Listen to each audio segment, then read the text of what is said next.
Paper मैंने पहले बताया था तेरे को, वैसे सेम ही पेपर आया। एनआईएस का ना बहुत सरल पेपर आता है, बस नहीं पढ़ते। एनआईएस का क्या, 10th क्लास का भी, 12th क्लास का भी, और तुम्हारा एनआईएस का भी, हर पेपर सरल है अगर आपने पढ़ा है तो।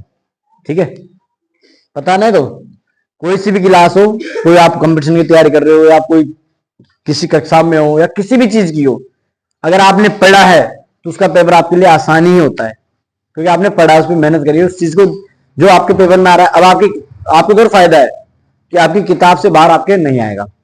10th में, 12th में, एनआईएस की 10th क्लास में किताब से बाहर तो आने से रहा भाई, आपकी किताब से आएंगे ना प्रश्न, तो बस ये कि थोड़े उल्टे सुलटे घूम घाम के पूछ लेंगे, ऐसे पूछ लेंगे, लेकिन आएंगे तो किताब से ही ना, बाहर से तो नहीं आ रहे। तो मेरा कहने का मतलब ये है कि जो भी आए पेपर में, जैसा भी आए, किताब से आएगा।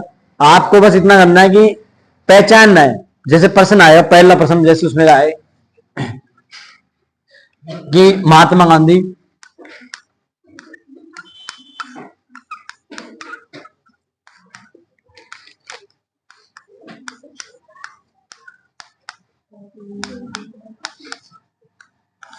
आंदोलन, अब आंदोलन तो बहुत सारे थे, विदेश में भी थे, लेकिन उसमें लिखना है महात्मा गांधी जी के भारत में।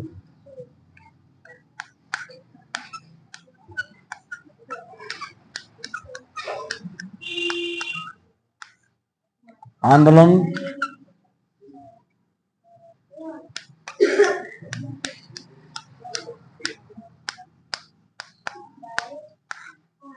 ठीक है, महात्मा गांधी के भारत में आंदोलन। ठीक है, एक ये प्रश्न है, समझाइए, ये प्रश्न है। अभी जैसे मान लो आपकी किताब में सेम प्रश्न है, ठीक है, आपकी बुक में ये प्रश्न दूसरा, इसी प्रश्न का प्रश्न है अलग, ये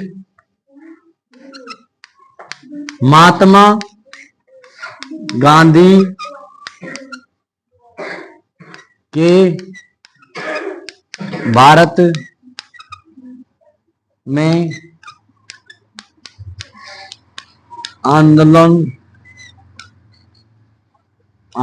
की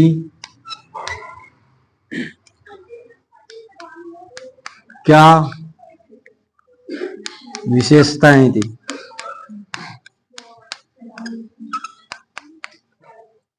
सेम प्रश्न है, एक और देख लो।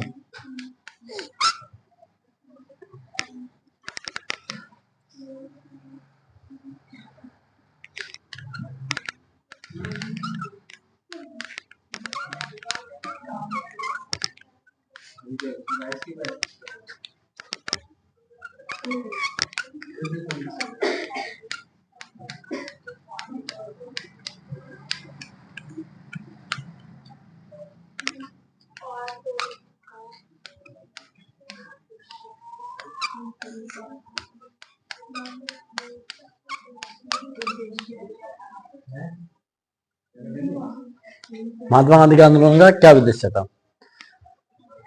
आंदोलन समझाइए, समझाओगे तब भी आप उद्देश्य लिखोगे, भाई इसलिए किया गया था, भाई जैसे चंपारण आंदोलन क्यों किया, खेड़ा क्यों किया, असहयोग आंदोलन क्यों किया, है ना। फिर मिल मजदूर आंदोलन क्यों किया, तो मिल मजदूर क्यों किया भाई, उनको मिल में जो कारीगर काम करते थे उनको पैसे कम मिल रहे थे, है ना। चंपारण इसलिए किया भाई, किसानों को खेती करनी पड़ती थी, उसको पैसे दिलवाने के लिए। फिर खेड़ा आंदोलन, खेड़ा में अंग्रेज टैक्स लेते थे, वो टैक्स कम करवाने के लिए, है ना, वहां के लोगों के लिए। तो बताओ, है सेम चीज, मिल मजदूर, किसान और वो, ठीक है, टैक्स देने वाले, ये चीज आई समझ में। तीन, एक कटिया पद्धति, खेड़ा आंदोलन में एक कटिया पद्धति थी, उसको खत्म किया। फिर सविनय अवज्ञा आंदोलन किया, असहयोग आंदोलन किया, दांडी मार्च में, दांडी मार्च की, आपका भारत छोड़ो आंदोलन किया, बहुत सारे आंदोलन किए। तो उन सबकी विशेषता क्या थी, ये इसमें ये समझाना है। दूसरे में महात्मा गांधी के भारत में आंदोलनों की क्या विशेषताएं थी, अब विशेषताएं वही बतानी है भाई। उन्होंने अहिंसा अपनाई थी, किसी भी आंदोलन में उन्होंने लड़ाई को, मतलब हिंसा को महत्व नहीं दिया। उन्होंने कहा भाई अहिंसा से हमको आंदोलन करने, अहिंसा ही एक मात्र ऐसा रास्ता जो हमें आगे मतलब जीत दिलाएगा। अंग्रेजों को हम विरोध करके नहीं हटाना चाहते, हम क्या प्रेम से हटाएंगे, मतलब रिक्वेस्ट डालेंगे, प्रार्थना पत्र देंगे कि टू द प्रिंसिपल अंग्रेज मैडम, है ना, ऐसे देंगे कुछ, मतलब एप्लीकेशन देंगे, उनके हिसाब से हुआ। लेकिन फिर कांग्रेस दो भागों में बटी, एक गरम दल एक नरम दल। तो दूसरा जो गरम दल आया वो कह रहा है हम तो जैसे गांधी जी वाले क्या करते थे, जाते थे एक लेटर लेके जाते थे टू द प्रिंसिपल वाला एप्लीकेशन लेके आते थे, भाई हमें आजाद कर दो, या हमें ये परेशानी, हमारी परेशानी सुन लो, ऐसे बोल के आते थे। लेकिन जो भगत सिंह थे, भगत सिंह, आजाद, सुखदेव, ये क्या करते थे कि अगर आपने हमारी बात नहीं मानी, क्यों नहीं मानी, ये प्रेम से नंबर देने वाले हैं कि ले प्लीज मेरे नंबर ले ले, एक बार कॉल कर दिया, बस एक मिस कॉल मार दिया, बस ये वो है। और भगत सिंह और सिंह क्या थे, नंबर नहीं लेगी, ले थप्पड़ और दे जाएंगे, ले पकड़ ऑर्डर की मारी, ना ना मैं ले रही हूँ नंबर, वो वाले होते वो भगत सिंह होते, है ना। भाई प्यार से या तो बन जा, नहीं बनेगी तो थप्पड़ मार के बना लूंगा, लेकिन बनाऊंगा तेरे कोई, समझ रहे हो बात को, ऐसे वाले नहीं समझ रही, तुम्हारा चश्मा उतारनी पड़ेगी। देखो महात्मा गांधी के जी के आंदोलन का उद्देश्य क्या था, अब उद्देश्य बताना है। उद्देश्य क्या हो सकता है किसी चीज का, उद्देश्य यही था कि आंदोलन करेंगे, ठीक है, अहिंसा नहीं करेंगे, और उद्देश्य यह था कि भाई जो भी दुखी है जिस क्षेत्र में, किसान हो या मिल मजदूर हो या फिर अंग्रेजों द्वारा प्रताड़ित किए या मतलब सताए गए लोग सबकी विशेषता इसमें बताइए। उद्देश्य उसका ये था कि उन सबको उससे छुटकारा मिलाया जाए, भारत को अंग्रेजों से छुटकारा मिले, उद्देश्य ये था मेन आजादी का, कि आजादी चाहिए हमें, ठीक है ना। ये सारी चीजें, अब तीनों में एक ही बात पूछ रहा है ना बंदा, तो प्रश्न पूछने वाला कैसे पूछ सकता है, पूछेगा आपकी किताब से ही। तो इसलिए अब ये तीनों प्रश्न याद करने के लिए हमें क्या पढ़ना जरूरी है, सबसे ज्यादा जरूरी है गांधी जी। गांधी जी के बारे में पढ़ ले, सारी चीज इसको कंप्लीट पढ़ लो, पूरे तीनों प्रश्न एक ही बार में नहीं, है ना। दिमाग बड़े से बड़ा प्रश्न छोटा करने का आइडिया यही है कि तीनों प्रश्न एक ही इंसान के बारे में, एक ही शख्स के बारे में एक ही चीज पूछ रहा है, तो आप उसको ऐसे इसको पढ़ के पूरा एक साथ कर सकते हो। फिर इसी चीज को पढ़ने का एक और तरीका है, गांधी जी पढ़ लो या फिर पढ़ लो आप भारत के आंदोलन।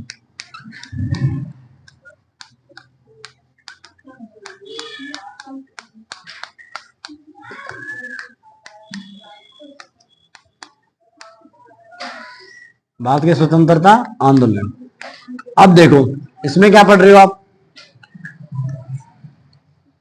गांधी जी पढ़ा, भारत के स्वतंत्रता आंदोलन, अब आप पढ़ोगे तो इसमें तो गांधी जी सबसे महत्वपूर्ण है। भारत में स्वतंत्रता के आंदोलन हुए तो 1915 में जब महात्मा गांधी भारत में आए, उसके बाद सारे जितने भी आंदोलन हुए सारे किसने, महात्मा गांधी थे, सबने हर में इन्वॉल्व थे। सबसे पहले चंपारण किया, चंपा गई खेड़े में, दूसरा खेड़ा, तीसरा अहमदाबाद।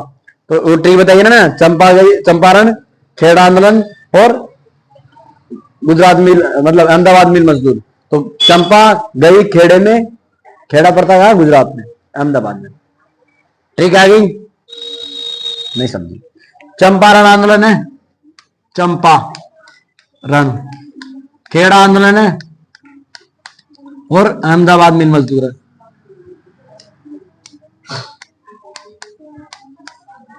मिल मजदूर, अब देखो चंपा गई खेड़े में, खेड़ा कहां पड़ता है, अहमदाबाद में।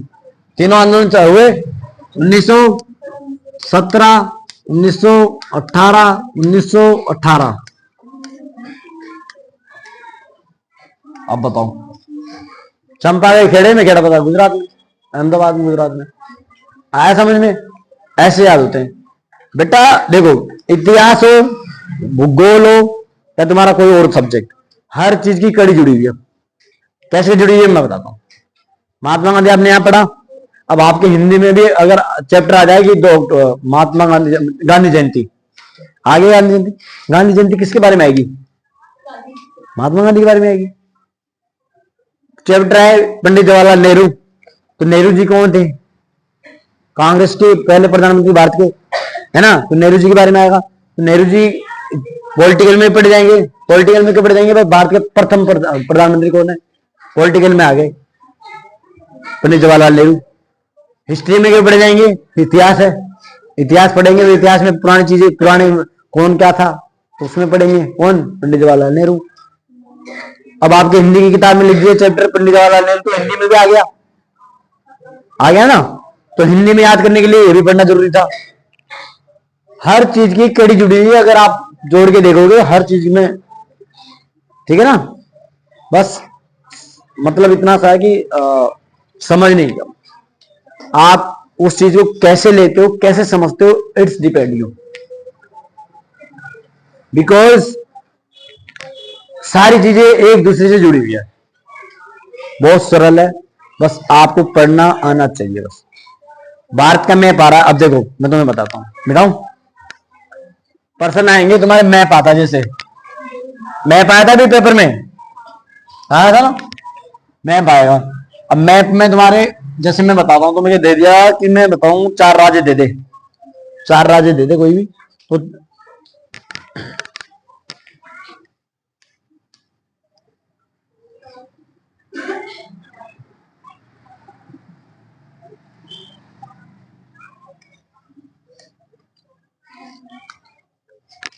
4 राज्य दे दे कोई भी, ठीक है। 4 राज्य मतलब कि भारत का मैप बना के दे देंगे, बनाते ना मैप, छोटा ही है, ठीक है।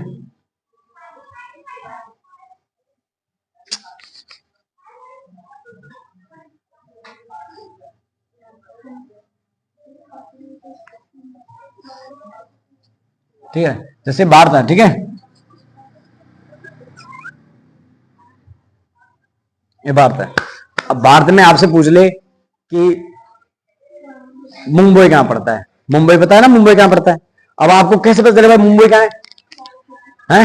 तो आपको अगर ये आएगा तो देखो, जैसे ये उत्तर है, ये दक्षिण है, यहाँ श्रीलंका, ठीक है, ये हमेशा इसके साथ फ्री में रहता है, भारत के मैप के साथ श्रीलंका फ्री में आता है, इतनी ही होगा तो उनकी।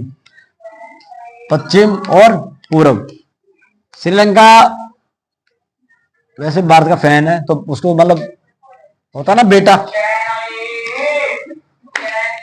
तो ये भारत का मैप है। अब तो मैं क्या पूछ रहा हूं कि मुंबई यहाँ है, तो आपको मैंने बताया था, लद्दाख से जंप लगाए, हिम से उतरे पंजों पर, हर लिया दिल राज गुजर का, है ना, पता था ना राज गुजर का। तो मतलब ये मेरे नाम की ट्रिक है, कोई चुराएगा नहीं, चुराएगा तो भी उसको बोलेगा, प्रॉब्लम समझ जाएगा भाई, तो मैंने बताइए, ट्रिक तो मेरी है ना, नाम मेरा आ रहा है तो मैं किसी और के नाम से कैसे बनाऊंगा, समझने वाली की बात है।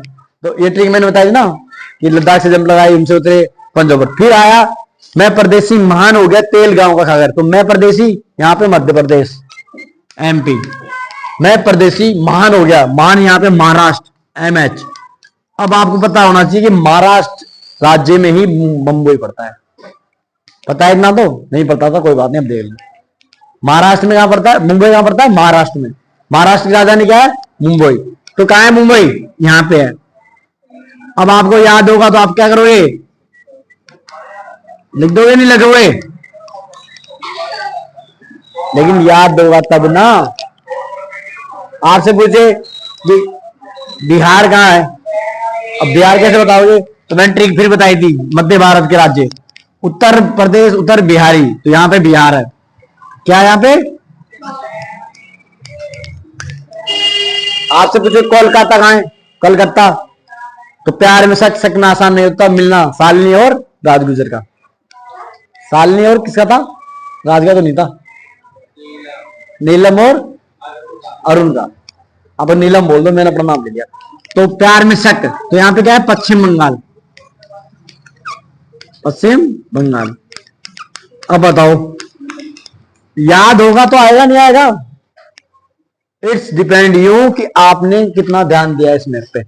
अगर नहीं समझ में आ रहा तो मैप वाले वीडियो मैंने डाले हुए, रील्स भी डाली हुई, वीडियो भी डाले होंगे, वीडियो डाला है, वीडियो भी डाला और रील्स तो पकड़ डाली है, जिसमें मैं एक एक बता रहा हूँ भाई, ये राज्य यहाँ पे है, केंद्र शासित प्रदेश भी बताए इसमें मैंने, और राज्य भी बताए। तो बहुत सरल है, बस तुम्हें पढ़ने की जरूरत है, ध्यान दे के पढ़ लो।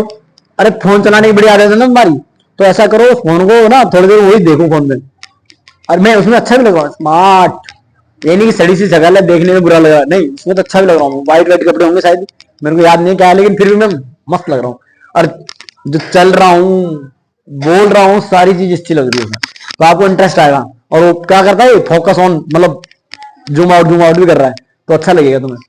बस वो जूम आउट भूल जाना, मेरी शक्ल भूल जाना, मेरे को भूल जाना, बस उसको देखना भाई मैंने क्या बताया है,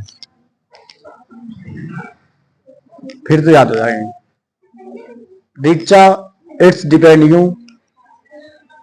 मैंने बोल दिया कि पास होगी तो होगी, बट जो मैं बोल रहा हूं करना पड़ेगा, ध्यान तो देना पड़ेगा थोड़ा बहुत। गारंटी अपनी है, लिख के ले ले स्टाम्प पे के पास में रहो। डेली क्लास आओ, डेली घर पे 2 घंटे पढ़ो। अगर डेली आप 2 घंटे घर पे पढ़ते हो तो आपको कोई फेल करके दिखा दे तो मेरा नाम बताइए। जब मैं ऐसे गारंटी ले सकता हूँ जिनको लिखना तक नहीं आता, तो तुम तो मेरे पढ़ने वाले बच्चे हो। मैं सीरियस नहीं होता, मैं मजाक करता हूँ, बहुत ज्यादा मजाक करता हूँ। काम नहीं करना चाहिए टीचर को, लेकिन मैं इसलिए करता हूँ कि चल क्या यार मूड फ्रेश रहता है, आदमी दिमाग ना थोड़ी टेंशन रहती है, सारी खत्म हो जाती है ऐसे मजाक करने से। लेकिन इतना मजाक भी नहीं होना चाहिए कि आप फिर सामने वाले रिस्पेक्ट करना भूल जाओ, सामने वाला कौन है ये तक भूल जाओ। होता ना एक टीचर स्टूडेंट का गैप होता है बीच में, तो वो चीज भूल जाओ तो ज्यादा हो जाती है कभी कभी। तो मैं कोशिश करूंगा ना हो इतना, मतलब उस लेवल पे रहेगी कि टीचर एक स्टूडेंट का लेवल अच्छा रहेगा, हाँ है। क्योंकि पहले वाला अगर मैं टीचर बन जाऊं कर देता हूँ, लेकिन बन नहीं पा रहा अभी तक दोबारा। नहीं तो मैं पहले जब मैं खड़ा होता था ना यहाँ बोर्ड पे, तो ये अभी अपना काम कर रहे ना, ऐसे नहीं करते थे सब नहीं दिन।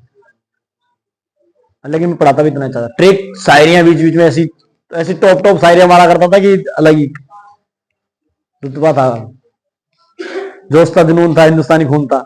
आज भी हिंदुस्तानी खून था, लेकिन चीजें ना टाइम के अकॉर्डिंग ना थोड़ी सी आपकी सिचुएशंस, आपकी लाइफ की प्रॉब्लम्स, आपके लाइफ के जो मोड आते हैं, जैसे जैसे आप आगे बड़े होते हो आपके ऊपर प्रेशर पड़ते हैं, काम का, फैमिली, घर वालों का सुनना, फिर अपना कुछ काम करना, फिर नौकरी ना लगने की टेंशन, बहुत सारी टेंशनें होती है। तो उसमें क्या होता है ना, आदमी थोड़ा दबता हुआ जाता है। दबता हुआ से यार क्या करूं, उसको समझ में नहीं आता कि आप नौकरी करो तो पढ़ाई छूट रही है, पढ़ाई करो तो फिर पैसे कमा के देने, पैसे नहीं है तो कोई इज्जत नहीं है ना। सारी चीजें एक साथ है। सिचुएशन में ही देखो, अब मैं कह रहा कि मैं दुख हूं, मैं ये हूं, मैं हूं, लेकिन मैं जो जिस स्थिति में जी रहा हूं या जो कर रहा हूं ना, मैं मेरे खानदान में कोई नहीं कर सकता।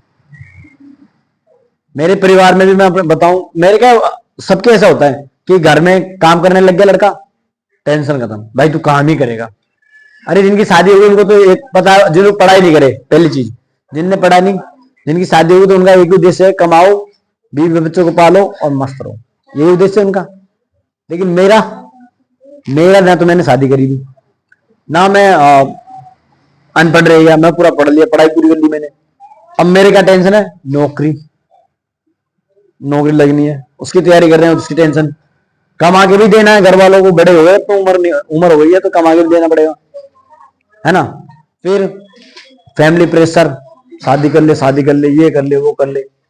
फिर फ्रेंड सर्कल में या ऐसे आप देखते हो तो आपके फ्रेंड्स नौकरी लग चुके हैं आधे, है ना, आधे कुछ अच्छे काम कर रहे हैं, और आप कर रहे हो आप भी अच्छा, लेकिन आप खुद को नीचे मतलब देख रहे हो ना कि यार हम कहाँ पे हैं। हमारे दोस्तों के अकॉर्डिंग हम देखें तो हम तो नीचे हैं, कुछ तो सरकारी नौकरी लग गए, कुछ टीचर बन गए, और हम कुछ नहीं बने। तो दुख किसको नहीं होता, दुख होता है एक लाइफ में ना, एक उम्र ऐसी आती है, एक स्टेज ऐसा आता है कि आपको चारों तरफ से प्रेशर पड़ता है। अभी आपको नहीं है, अभी आप जिंदगी जी रहे हो, आप कहीं जा रहे हो घूम लिए, किसी से बात कर रहे हो, किसी के साथ जा रहे हो, कोई टेंशन नहीं। लेकिन जब लाइफ अपनी परीक्षा शुरू करेगी ना, एग्जाम लेना शुरू करेगी ना तुम्हारा, फिर फेल होते रहोगे, फिर तुम्हें लगेगा कि यार मेरा तो जीना ही बेकार है, मैं तो आया ही बेकार हूँ जिंदगी दुनिया में, मेरा तो रहना ही बेकार है।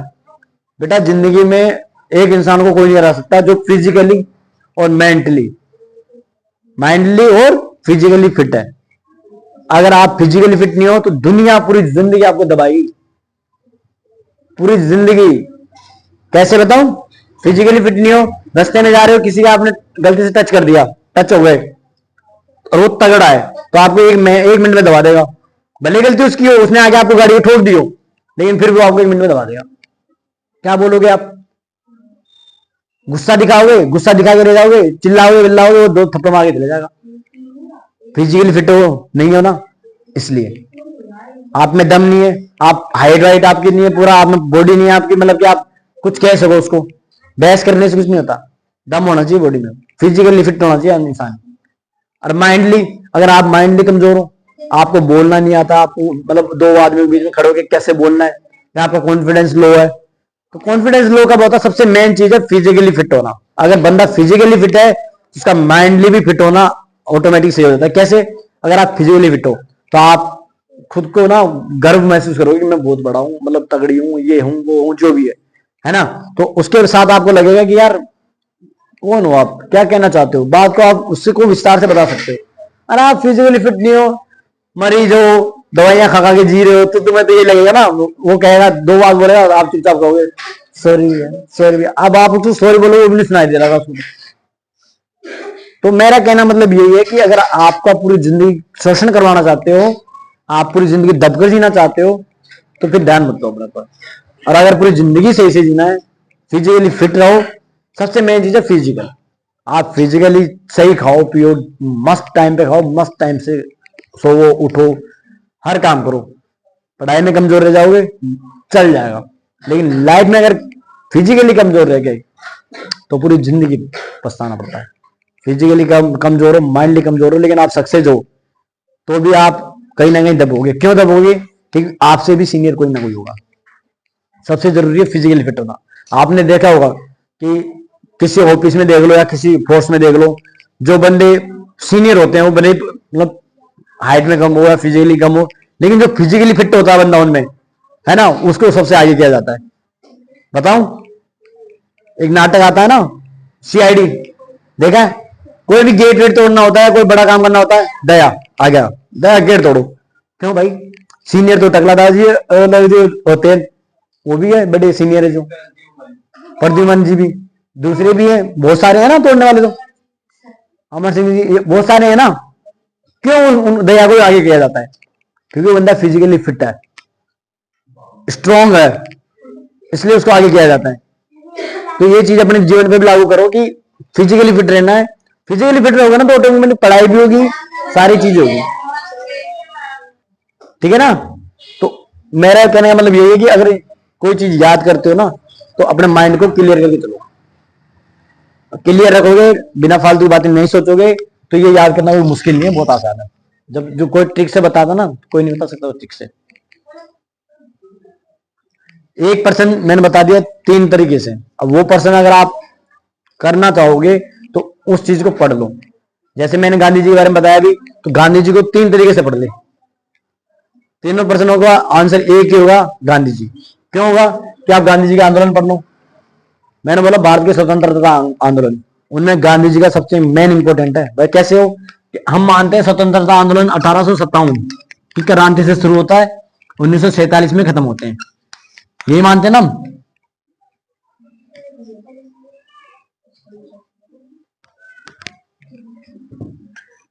ये मानते हैं। अब कितने साल हो गए? 90 साल हो गए। 90 सालों में क्या बताना चाहता हूं मैं? 90 सालों में ये बताना चाहता हूं कि 90 साल में से 1915 में भारत कौन आए? महात्मा गांधी। 15 से लेके 47 तक कितने साल हुए? 25, 35, 45, 30, 30 और 2 32 साल। 90 में से 32 साल तो महात्मा गांधी जी अकेले चले इन आंदोलनों को लेकर।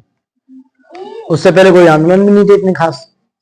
32 सालों में ही हुए जो जो बड़े बड़े आंदोलन, है ना। तो मेन कौन है? महात्मा गांधी स्वतंत्रता आंदोलन। तो गांधी जी को पढ़ लोगे तब भी आपका कवर हो जाएगा। तो मेरा कहना मतलब यही है, स्वतंत्रता आंदोलन पढ़ो तो पूरा।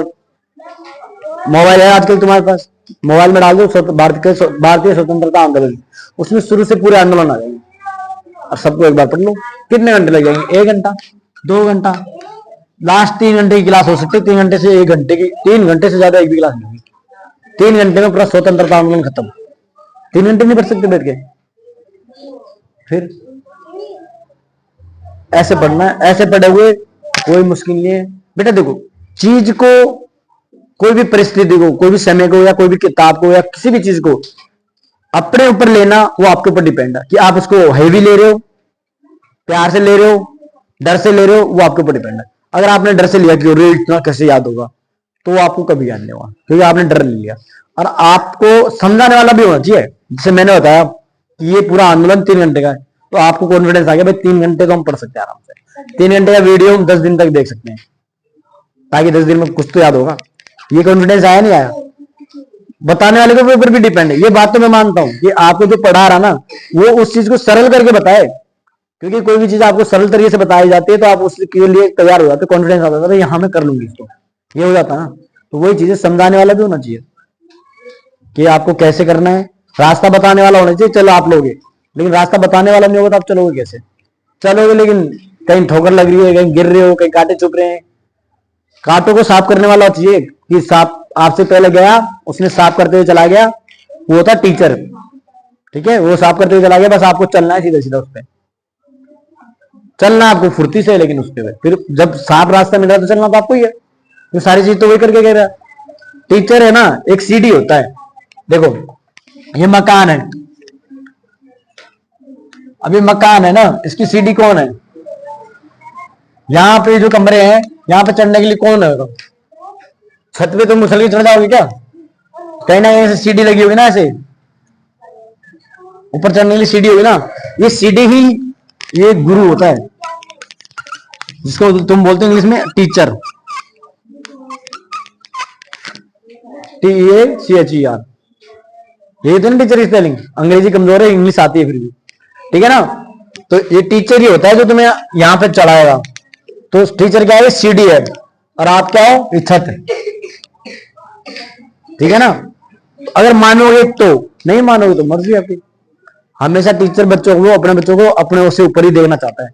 अपने से ऊपर देखना मतलब सीढ़ी टीचर बन जाता है, बच्चा इस पे कदम रख रख के ऊपर चढ़ता है।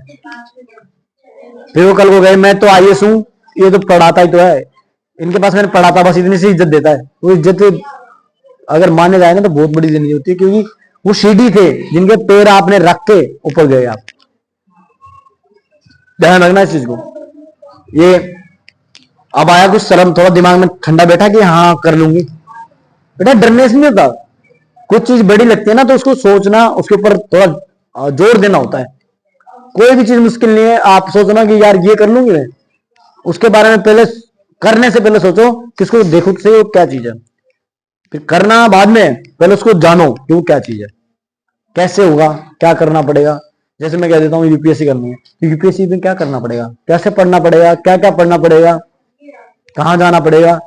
अब मैंने अभी मतलब जब UPSC का फॉर्म भरते हो ना तो उसमें पूछा जाता है कि आपने कोचिंग करी गई।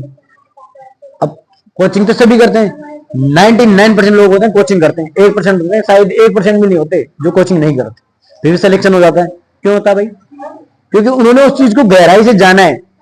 टीचर ऑनलाइन पढ़ा रहे हैं, यूट्यूब से जाना, कहीं से भी जाना, लेकिन उन्होंने उस चीज को पहले जाना कि क्या चीज है, क्या करना पड़ेगा, कितना एफर्ट्स लगाने पड़ेंगे, क्या क्या पढ़ना पड़ेगा। उस चीज जानने के बाद ही फिर वो उस चीज में उतरते हैं, तो पास हो जाते हैं।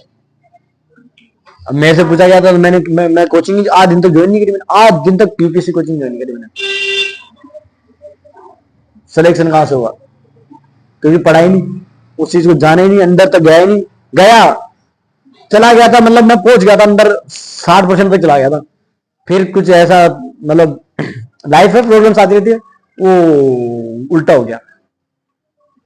अब लेकिन ये एक फायदा है मेरा, अगर मैं दोबारा जाऊंगा तो 60% तक मेरे को जाने में कोई कमी दिक्कत होगी। क्यों? क्योंकि मैं पहले 60% तक जा चुका हूं, वो चीजें मैंने देखी हुई है, जाना हुआ है कि हाँ ये ऐसे ऐसे है। सिर्फ 40% थोड़ा मुश्किल आएगा मेरे लिए। सोचने पे डिपेंड करता है बेटा, कोई भी चीज बड़ी नहीं होती और कोई चीज मुश्किल नहीं होती, आपकी सोच पे निर्भर करता है कि आप उसको मुश्किल ले रहे हो या सरल ले रहे हो। ठीक है ना। इसकी तरह मेरी बातों से इसका सर दर्द हो रहा है, तो ऐसे अगर सर दर्द हो रहा है तो बता दो, मैं बंद कर देता हूँ। ठीक है ना, ध्यान रखना इसको।